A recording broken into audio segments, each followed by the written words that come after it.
మనం projects develop చేసినప్పుడు మనకి కొన్ని ఇంపార్టెంట్ కీస్ ఉంటాయి. API keys, database URIs and port numbers ఉంటాయి. మనం లోకల్ హోస్ట్ లో ఉన్నప్పుడు ఏం కాదు, అదే సర్వర్ కి పుష్ చేసినప్పుడు అవి ఎక్కడ స్టోర్ చేస్తాం.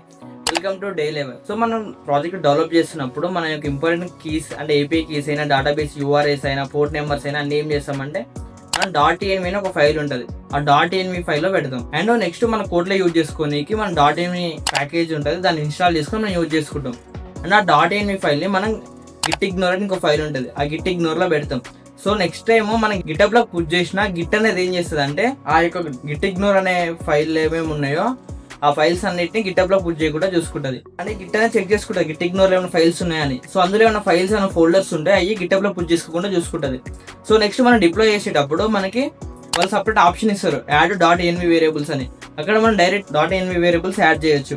ఎగ్జాంపుల్ రెండర్ తీసుకున్నాం. మన రెండర్ లో మెయిన్లీ బ్యాక్ ఎండ్ హోల్డ్ చేస్తాం, అంటే బ్యాక్ ఎండ్ డిప్లాయ్ చేస్తాం.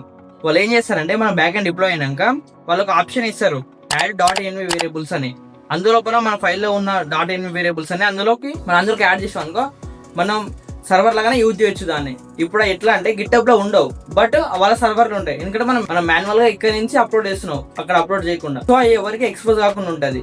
ఓన్లీ లోకల్ మెషిన్ ఉన్నప్పుడు మన దగ్గర ఉంటాయి, మన సర్వర్ లో ఉన్నప్పుడు వాళ్ళ సర్వర్లు ఉంటాయి. అంటే ఇప్పుడు రెండర్ అనే సర్వర్ లో ఉంటాయి. సో ఎవరికి ఎక్స్పోజ్ కాదు. ఇన్ కేస్ నువ్వు .env ఫైల్ ని గిటప్ లో పుష్ చేస్తే నీకు ఆల్రెడీ అలర్ట్ మెసేజ్ వస్తాయి, అంటే మెయిల్స్ వస్తాయి గిటప్ నుంచి.